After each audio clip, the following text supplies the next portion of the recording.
vacation with her. But then when we get there, we would eventually find out that it's still about work. Yeah. Maybe some of you are guilty of that. Yeah. Yeah. We grew up around a lot of titas, as we call them, my mother's staff. The therapists, the consultants, the managers. And we've been front and center of not only how my mother has changed over the years, but also these people. The wonderful people that we truly believe are the foundations of our company. The very same people that set the name Bioessence and make it into a brand that it is today, one stone after another. And they are, as you may have guessed, if not all, mostly women. Now, I will not deny, the road wasn't always smooth. There were some challenges and struggles over the years, but these women, especially my mother, made it through. And here we are now, 23 years strong, and looking forward for stronger years to come. All that they did with firm faith, love, and beautiful smiles on their faces. Just like my mother, women today are moving mountains, big mountains, day after day. If I were to ask you the most important economic trend in the last 30 years, what do you think it would be? Nobody's answering, but I'm sure there's a lot of things running in your mind. Nobody just wants to shout it out or to actually answer. Some of these things might be rising inequalities, increasing globalization, super fast-paced technological advances, all of which are true, all of which are correct. But there is one more trend that has led sharply to higher economic output. What do you think it is? Women entrepreneurs. It's right there in front of you. It's the people around you. It's you, women. Since the 1970s, the rise of full-time working women rose from 28.6% to around 40.7%. For mothers, the effects are even more striking, from 27.3% to 44.1%. But of course, next time na numbers, because of course everybody will have a hard time memorizing it. I had a hard time memorizing those numbers. But what's my point here? Women are achieving beautiful things every day, while they're still able to keep their roles in the family intact. While they achieve these beautiful things, they're still able to take care of their families. For those who have children, to nurture these children to become the best people that they can be. Economics is no longer male-dominated. Every aspect of gender equality, access to economic opportunities, education and health, and voice within households and society has experienced a mixed pattern of change over the past quarter century. With women representing more than 40% of the global workforce and more than half of the university students around the world, overall productivity will increase if their talents and their skills are used more fully. Which is why it's a great opportunity that summits like this one are being held to look into the progress of women, and at the same time realizing the needs and many other ways that women could help other women.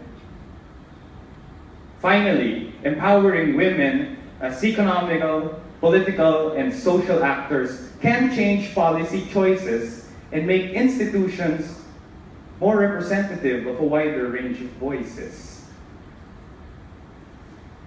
Looking at the current Philippine social landscape, more and more women are being recognized and appointed in power. Our Vice President, the Honorable Leni Robredo, has spearheaded various programs and campaigns that highlight Filipinas. Many of the cabinet members, as well as city, municipal, provincial, and regional heads, are women. You want to know more ruling women?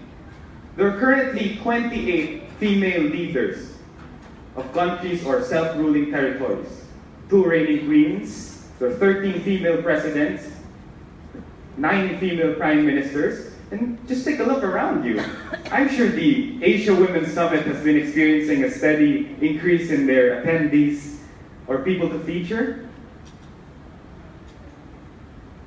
As another inspiring person, the very first woman to become the United States Secretary of State, Madeleine Albright, said, "There is a special place in hell for women who do not help other women."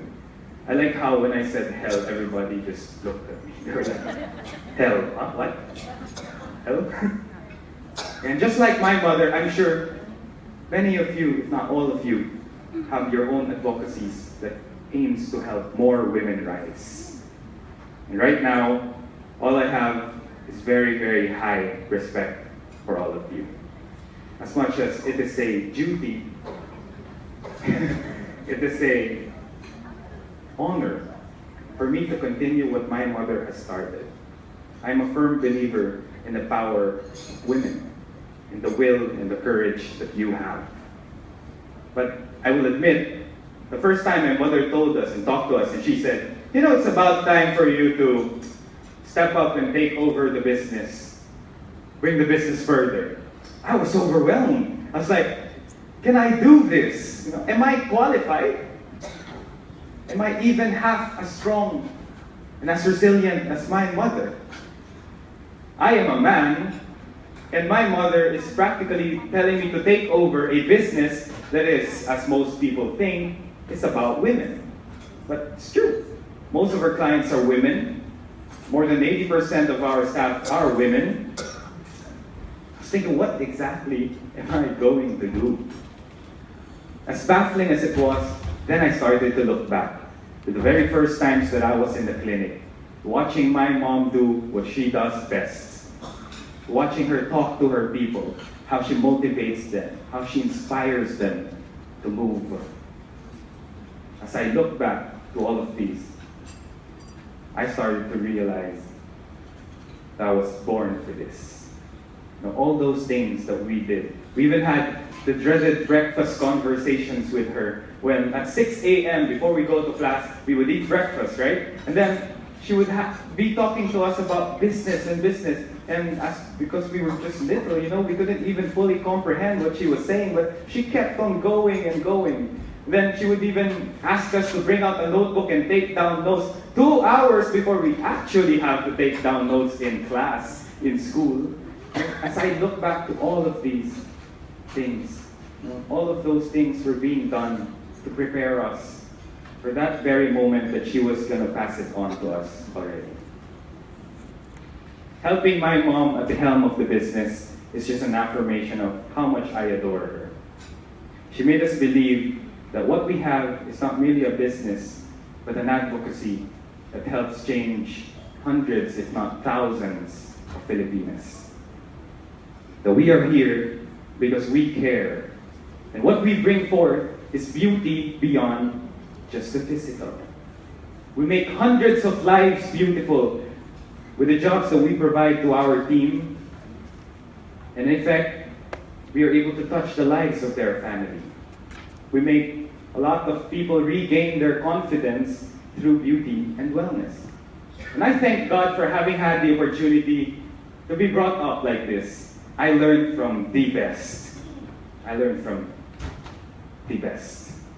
And again, as much as it is a challenge, it is a very big honor. And I'm dedicating this speech that I'm doing not only to my mother, but to all of you women, for being a catalyst of change, for being a light that constantly shines, and for being this beautiful rock that everybody could always depend on. As I end my speech, may I request you to just turn to the woman beside you, quickly turn to the woman beside you and just tell them, congratulations, beautiful. I am so proud of you.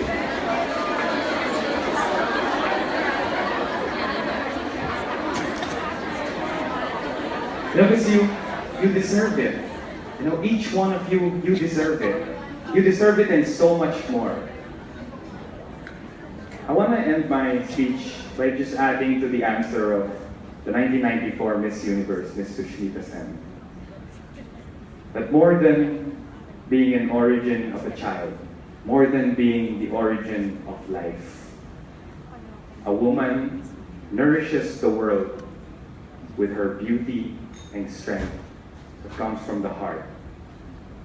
And that just makes the entire world a better place to call home. Thank you, everyone, and have a blessed night.